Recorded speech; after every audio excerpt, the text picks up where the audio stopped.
Hi everyone, great to be here in Saudi Arabia. 2 weeks ago in my country, Australia, there were two very violent attacks that were posted to social media extensively. So graphic footage of the violence, photos of the families of the deceased were pieced together and put up online. The name of the killer and photo of him went viral, absolutely everywhere on social media. A couple of hours after that, it was found out that he actually wasn't the killer. He wasn't involved in any way. But it was too late because it was all up on social media. And that's the reality of social media now. So I'm a researcher and I'm examining our digital lifestyle, trying to understand why we make the decisions that we do in terms of the ways we use technology. And as part of this, I also work very closely with the media. So I kind of use the media like my classroom, and I help to kind of unpack our digital lifestyle with the media. So in working with the media in unpacking this event for the Australians, they asked me lots of questions, but some of the questions that they asked me that I kept getting repeat questions on was, what are the children going to do if they see this footage online? Or why would people even post or share this kind of footage? Or I didn't even kind of follow this content. Why have I got it in my feed? And as I'm answering these questions over and over again, I was thinking, I've answered these questions a lot of times over the years. It seems that the ways that we're managing confronting footage is in a pattern we can't seem to break out of, and it's really impacting our digital well-being. One of the other questions that really came up a lot is, why is the government allowing this to happen? Why are they allowing social media to do this to us? And the Australian government actually took action. So they issued X, which is owned by Elon Musk, a takedown order to take down this graphic footage. Well, he didn't want to do it. So it went to the Australian court system. And just a few days ago, he won. It was won on the idea of censorship. So the court agreed with Elon Musk, that the Australian government shouldn't be able to decide what people around the world see on social media, that we should have the freedom to be able to see what's happening in the world and decide what we do and what we don't see. So when you think about it, that means the social media platform and the government and the courts seem to have different understandings from each other on what suitable online behaviour and engagement is. So the topic of our panel today is a global framework for digital citizenship. So digital citizenship is about being able to live well in our digital world. And there's two components to that. One is about being able to manage the risk, like how do we manage confronting footage that we see online. But the other element is how can we actually leverage the amazing opportunities that technology offers us. So digital citizenship is both those things. And a global framework means that there would be one framework that we all use, like one playbook that would be applicable to me, to you, to governments, to social media platforms, the court, everyone across the planet. Is it possible? In the last couple of years, we've seen amazing changes in our technology worlds and the ways that we engage in the online space. And I've been doing a lot of research in this area with my team, trying to work out where we're up to in terms of our technology lives and where we need support. And there are three things that are coming up in this research, kind of three sameness. Three things that we're all struggling with, no matter what age, if you're an adult, child, where you live, they're cutting across demographics. So one of these things is that technology is shaping us tightly. It's strange, technology is so broad, it can offer absolutely everything, But the way algorithms are wound, they're wound very tight. So what we see is a very narrow sliver of what's actually online. And we've heard it referred to a few times during this summit, and that's our echo chamber. So the thing about our echo chamber is that it gives us a very, very narrow view of our world, and that really shapes our decision making across all aspects of our life. The second element that a lot of people are really challenged by is that we're just not handling content very well. There's so much content, plus digital distraction has become a major issue for so many of us. It's an issue at work, an issue at school, an issue at home with your partner. It keeps happening. And then the third element that we're all finding problems with is that we are craving authenticity. So I know every morning when I wake up, there's a few scam messages on my phone. I haven't paid my taxes, I haven't paid the freeway tolls. It keeps coming. And when you go online, there's so much content that you just don't trust anymore. It might be a scam, might be misinformation, it might be clickbait that's just not going to deliver. But there's so much content on there that doesn't have our best interests at heart. So we're craving the authentic and the real. So we've got those common universal issues. But on the other hand, you know, the great thing about technology is the freedom it offers us. We can use it in really individualized ways. And that's amazing, the things we could do with it. So if we had a global digital citizenship framework, that would mean that we're all following the same thing. Can we bring both those elements into one playbook so we are protected, but we're also able to do our own thing? So I'm wondering, before I introduce the panel, I'm wondering what you think. Is it possible? And I'm going to ask you to put your hand up and vote. So it'll be like a yes vote, that yeah, something like that has actually got a lot of potential. It might actually bring us together. It might actually help new policy that is meaningful for everyone. Or maybe it's no, it's not going to work. It will lose our freedom. It'll lock us in too much. So vote yes or no. So who thinks yes, it's a good idea? If you do, put your hand up. Let's see. Who thinks yes, it could actually potentially really work well? Okay, a lot of people. Who thinks no, it's going to lock us in way too much? Okay, it's kind of about even, really. All right, so in our panel today, we've got a fabulous panel, a global panel, to discuss a global issue. And I'll just ask the panel to come on and we're going to talk about this. So thanks, everyone. So Dr. Yuhyun Park, who is the founder of the DQ Institute and HumanX. Nina Hersher, who is the Chief Learning Officer of the Digital Wellness Institute and the co-founder of the Digital Wellness Day. And Charlotte Robertson, who is the founder of Digital Awareness UK.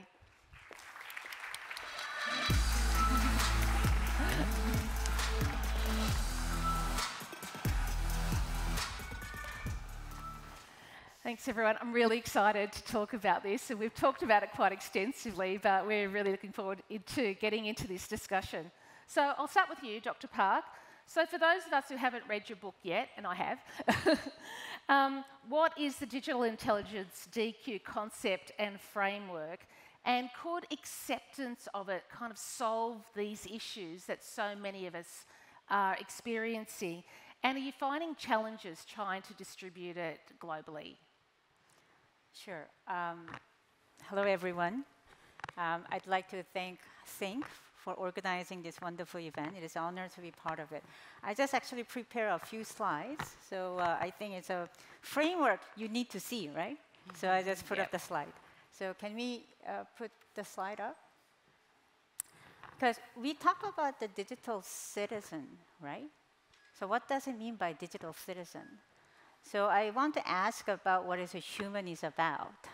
And DQ stands for digital intelligence. It's like an IQ and EQ, and now DQ. So we define it as a new intelligence in the AI age.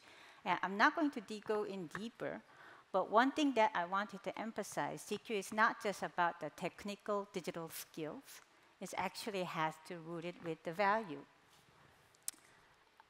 So DQ is now the global standard, IEEE standard, in collaboration with OECD and World Economic Forum. But one thing I wanted to share is that when I developed this DQ, it was rooted with the universal core value, which I believe that respect for individuals, respect for others, respect for resources, respect for communication, respect for knowledge. That actually, how we develop this DQ is more about the comprehensive intelligence that is needed in this AI age. So we look at this 8 different dimensions of human life, from identity, use, safety, security, emotional intelligence, knowledge, privacy, and rights, and more. But I actually called it 3C model. So a lot of time when we think about digital literacy and digital skills, a lot of people think about digital skills, coding, and AI skills. But what we really need to understand is that it has to start with, you need to know how to live in this AI and digitized society. So that is digital citizenship. First C, digital citizenship. When you know how to live online, live in this digital space, then you can be a creative, right?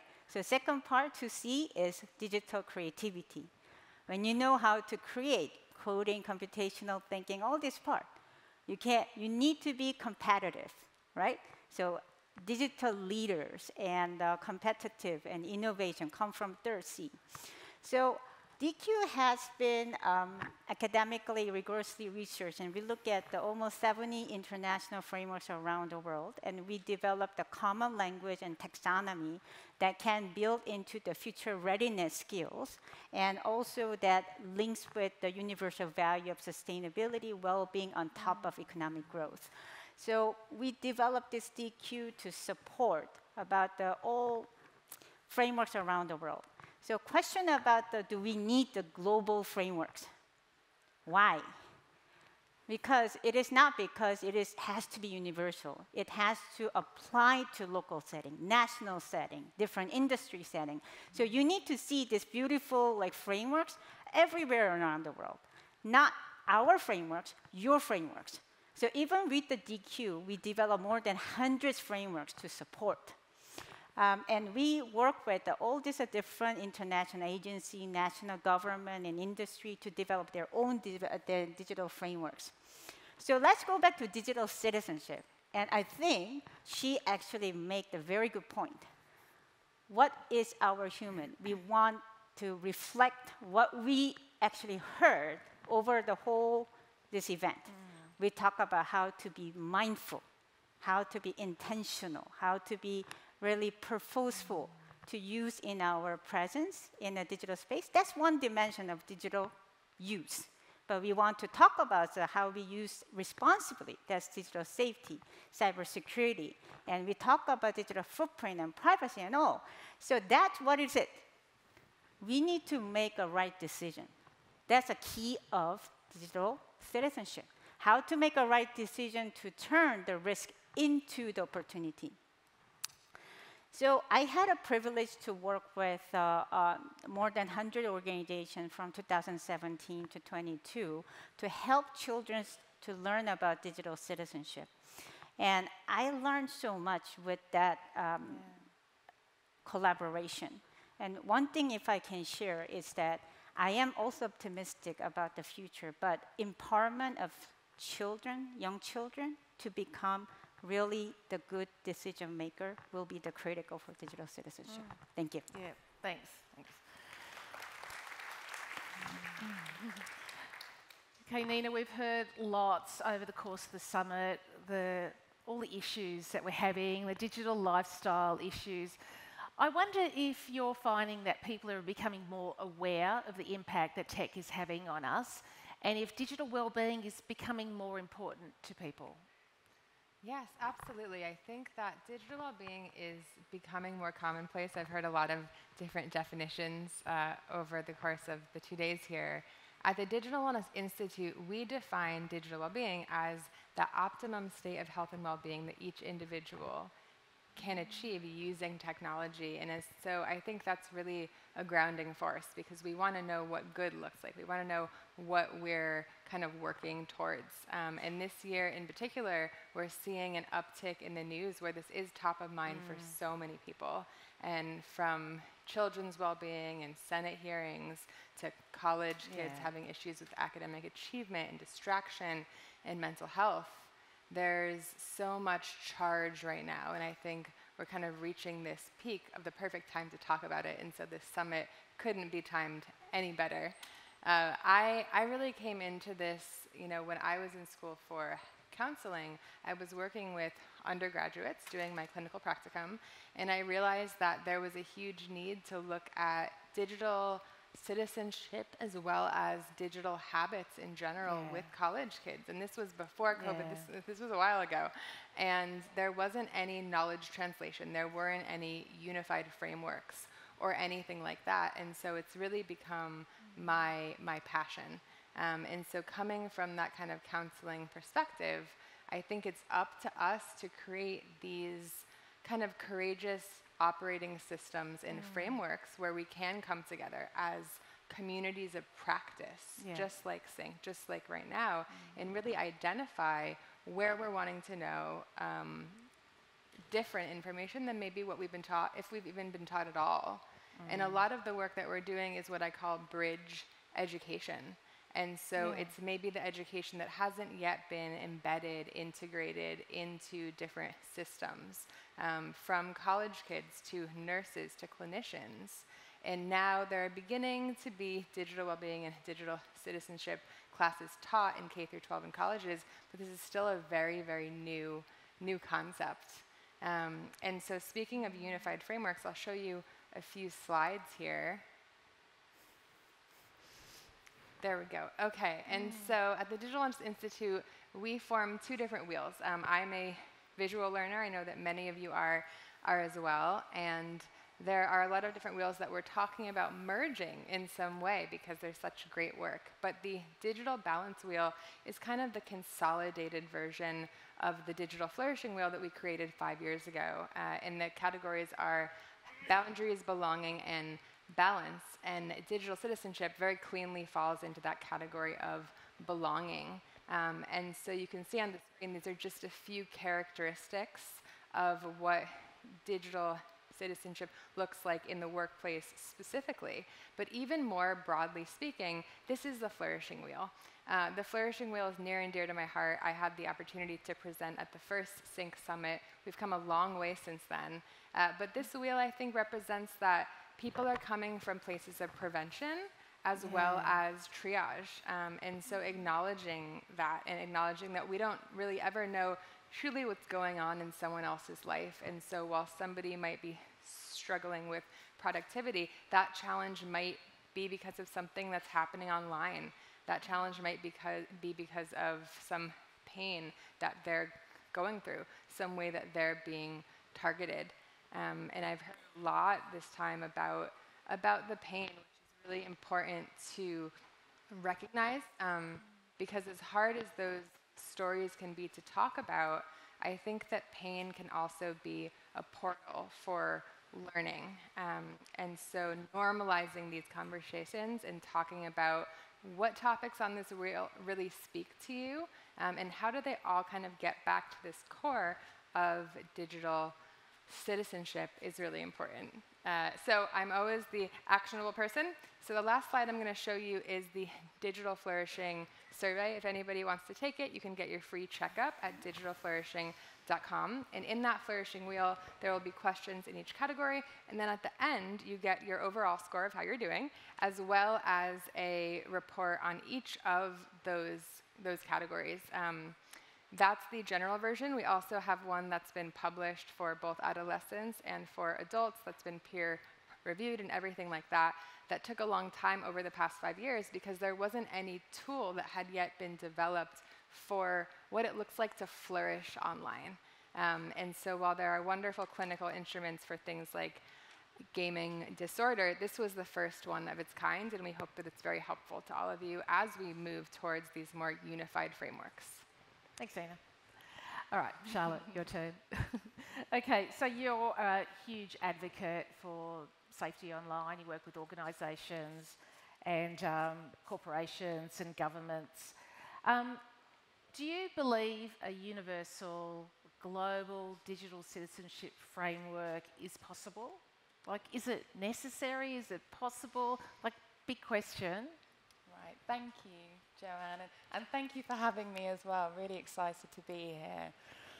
I think what excites me about this conversation and the, arriving at a unified concept of digital citizenship is the idea of getting all of the key stakeholders together, looking at this generation, Gen Z, Gen Alpha, those who the jobs that they'll go into haven't yet been created for most of them. Yeah. For this generation, what are the core competencies? What are the skills that are going to support them to thrive online and to be able to participate in a world that benefits themselves and those around them because they deserve it?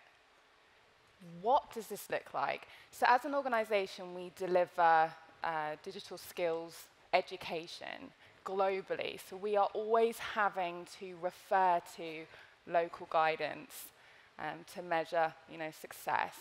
And there are some fantastic frameworks that fit, within digital citizenship. We're not having to start from scratch, but there are huge shifts in what these concepts mean. Some frameworks will have a huge emphasis on the online safety, techie aspects, which is still, inextricably linked to this idea of digital citizenship. Other frameworks, will take digital well-being out of the conversation altogether.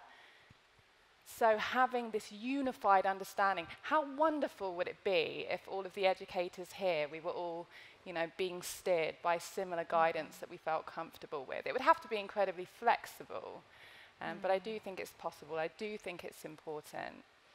Something that we really believe in at Digital Awareness, the programs we've been delivering to over 500,000 young people now, and we truly believe with this education that it is important to not lead with the technology itself, to strip the technology away from it a little bit. Where we've seen huge impact is by coming back and focusing on those core life skills that our society is built on. I'm talking about respect for diversity, empathy, problem solving, self-management, critical thinking, resilience, to the point where we've recently delivered an educational program where we were just doing critical thinking drills. We stripped tech out of it entirely and then looked at, okay, how does self-management now apply to balance? How does critical thinking now apply to misinformation? These core skills we believe are being overlooked, and we would love to see, recognized in a global framework, a sheet that we can all work from. We cannot, as a species, move at the speed of tech. We're not in a position to be able to respond to all of these new and emerging challenges. It's just happening too quickly. Industry experts are predicting that technology is going to move quicker in the next 5 years than it has in the last 100. It is very different now. So we can't be on the front foot as educators in many ways, but what we can do is draw from that evolutionary wisdom that has stood the test of time, and we have really seen through our measurement and evaluation of our programs how impactful homing in on those skills can be. And it's empowering, and it's positive.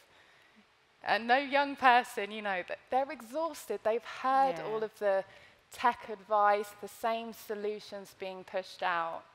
But actually, this is a really empowering approach. And for parents as well, the most impactful thing families can do is really nurturing those sorts of skills. So yeah, we'd love to see that recognised. Thanks, Charlotte. I gave a talk at a school a couple of weeks ago, and all the senior high school students were there waiting for me to talk. And the way that the principal introduced me was, this is Dr. Orlando. She's here to talk about technology, but she's not going to talk about cyber safety. And all the students went, oh, they were relieved, because I think they've had lots and lots of conversations about cyber safety. So I'm wondering, and I'll open this to anyone, what's the difference between a cyber safety program, because we've seen lots of that, and a digital citizenship approach? There is a difference, and how do you see that difference? So whoever wants to answer it. Sure. So cyber safety, when I actually started 20 years ago, so digital citizenship concept was not there. And we are one of the first group actually who started to think about it as more of a citizenship approach rather than protection part. Because, protection is impossible. We have a data that 73% of children age group of 8 to 18 years old have experienced at least one cyber risk. That means, you're bound to confront the risk.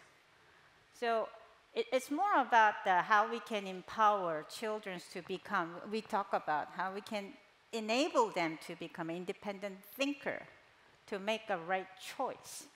So this is going to be, digital citizenship will be more important in the AI time. Because if you think about our decision-making process, what do? We gather the information, and then we think about the prediction, what's going to happen, right? And then with the prediction, we make a judgment, and judgment yields to actually action. And now AI can make a better prediction than human intelligence. And our job is, with that predictions, is how we can make right decisions, right? So we talk about the previous speakers, fake news and everything. We need to have intelligence to make a right decision. So having the safety is, I think it's a very important concept, but at the same time, it's a byproduct by having a digital citizen.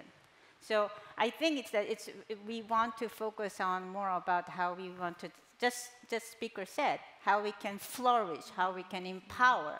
It's coming from me become an independent thinker. That's where the digital citizenship comes from. Yeah. I wonder if I could ask you, Charlotte. So we tend to think about children. Children need these skills. Children need this knowledge. And we're always pointing the finger at children because they need it. But it's obviously something that we all need. It's not just a child thing. I'm wondering, in your work, how we bring over adults and parents, or are they already coming over and kind of learning about this themselves? Yeah, I think you're absolutely right. We haven't necessarily had the privilege of growing up with digital literacy education and all the rest of it. I think there's so much that we can learn from, the younger generations. They have so much curiosity, their ability to adapt. They're incredibly resilient, having to deal with, you talked about online bullying and abuse. The statistics are just, horrendous. So there's so much that we can learn from them just by talking to and looking to our young people. And empowering ourselves, like we said, through those old world skills, and really tapping into that wisdom, staying interested, being curious, watching all of these fantastic talks that we've had here, and tuning into, techie podcasts and keeping ourselves informed and empowered as well is so, so important. Because it shifts the conversation from worrying about, how AI is going to affect our jobs to thinking about, okay, what skill sets can I learn in the age of AI to be able to thrive in my career? So there's a lot that we can learn from looking at young people. I wonder, Nina, so you work a lot with organisations, so with adults, but not in relation to children, so not around the parenting. I'm wondering how the idea of a change agent, being a change agent for ourselves, how do you do that in the workplace, in the adult-centred space? I love movement building and empowering people to be change agents. And so the kind of motif that I'm hearing on the stage, which brings me so much joy, is this healthy tech versus anti-tech approach. How can we engage in technology in a way that fuels us and doesn't fatigue us? Yeah. And we are in desperate need of this North Star, of this compass for kind of the digital wilderness of interaction. And so with my corporate work, and in the corporate work there are parents, so we end up working with the parents and the kids as well. I like to kind of go through this arc of knowledge, embodiment, and empowerment. And so if we can learn, if we can practice on our own, it becomes much easier to teach others to have that trickle effect. And as I mentioned earlier, having this kind of multiplicity of practice locally, globally, in communities, in households, in workplaces is very important. But we do know that if key representatives, if HR, if chief well-being officers in organizations lean into the practices that we're talking about, especially regarding digital well-being, ensuring there are protocols so that misinformation doesn't happen, which can be detrimental to a company culture, to actually producing things, having to go back, time, right? Onboarding, offboarding, having to let people go. It's so tangled and it's so tricky. But I think that the change agent work right now is kind of coming and floating up on its own as more people become organically interested in this topic. And we're not just seeing digital well-being and digital citizenship as the missing metric. We're seeing it as something that people are craving because they want to reclaim their peace of minds. And I think that if we can join arms together to support and create these digital oases of sorts, then it will be much easier to show up with the awareness and the presence and the kindness that is really what connects us as a humanity. Okay, thank you. All right, I'm going to ask each of you the same question, so we'll just sort of answer it. We just have a little bit of time left. I want you to kind of give your final thoughts. So, is this the way to go? Is a global framework for digital citizenship the way to go? And maybe what would happen if we don't? So I'll start with you, Dr. Park. What do you think?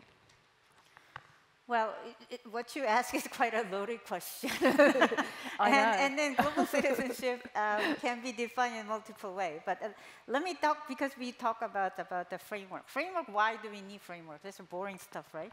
That's what researchers do. This is actually why we do is for the education programs and also the policy making process, we need a framework, right? And related to that, it is important to have a global framework exist. It's not because it has to be universal across the world. It actually, this framework and standard is for people behind. People thriving, like Steve and Mo, they don't need a framework. They're doing okay. Why do we need a framework? It's because of the global south, who do not have enough resources or enough time to have this experience to research on.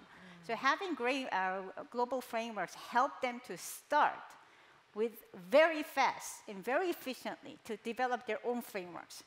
And digital citizenship framework has been very neglected all around the world because we are so focused on the development of the digital skill, AI skill. But in order for you to have good digital skill leader, you need to have universal digital citizen. And this is, I've been emphasizing like last 10 years, that it is very important to have each country, each Minister of Education should have that as a framework to educate our children. Along that line, we need a frameworks. But does it does it mean that we need to have a universal same belief? Nope. No, just a lead or a guide. Yep. Yeah. Okay. Charlotte, what are your thoughts? Yes. I mean, digital citizenship, could be that concept that encompasses all of the important things, whether that's digital ethics, digital literacy, digital well-being. All of these pillars should fall in some sort of framework. And young people deserve it, as well. And like I say, when we're working across Africa, for example, there aren't those frameworks available for us to refer to. So we might be referring to, the European Commission has a DigiComp framework or another framework over there, and the inconsistencies are just absolutely huge. So I think now is the time, in the face of the pace of rapid change when it comes to technology, we really owe it to the younger generations to get ourselves together. It should be an absolute priority. And to ourselves. And Nina? Oh, there's so much to say. There is. I've really been enjoying everyone's input. I know that you've done incredible work really pushing forward probably the most unified framework that there is to date, and so I so appreciate all of your work. As we kind of transition out of this conference and we think about action, I think being the beneficiaries of this history, knowing what has come before, trying not to repeat mistakes is very important. And part of that is that kind of collective pause, collective intention to determine when is a good time to integrate these educational programs, these frameworks that we're talking about. And so 5 years ago, we started Digital Wellness Day. There we go. This was our 5th anniversary. It just happened. We were so honored to have Sync as a partner. To date, we've reached 17 million people in 64 countries, and this year we were able to get the Surgeon General involved. And so the role of government in this conversation and the key players to make people say, oh, wait, what? I think I've heard about this. What is it exactly? And then we do some knowledge translation. I've been framing it a lot this year as digital resilience and resiliency, because I think that can be a bit more intuitive to people, because we're not really talking about digital being this time in the context of tech-enabled health. We're talking about how can we plug in, and when we do, engage mindfully, engage in a way that really is rooted in that awareness, in that kindness, in that ethical approach. And then move forward and teach others. And so next year, it's going to be, I believe, on May 2nd, 2025. And everyone is invited to be an ambassador. Over half of the presenters here today are actually already involved with this. And we have 2 different educational toolkits for you, the kind of ebooks of sorts. And so one is for educators in schools or people who want to practice this personally, and then the other is truly for workplaces and leaders who want to begin to bring this topic in internally. And so if you're not sure where to begin, that survey in this is a beautiful place to begin. And speaking of change agents, I think even by each of you showing up here, you are already change agents towards this culture of true digital flourishing. So thank you all. So thanks, everyone. I'm going to wrap it up there. So it's about the idea of knowing the impact that technology is having on you, but thinking about it more broadly in terms of the various ways it's actually impacting you, and then taking action for yourself, for your family, within your workplace, and using a framework where it's been thought about that's based on evidence to guide you in developing yourself so that you can live well in the digital world. Thanks, everyone.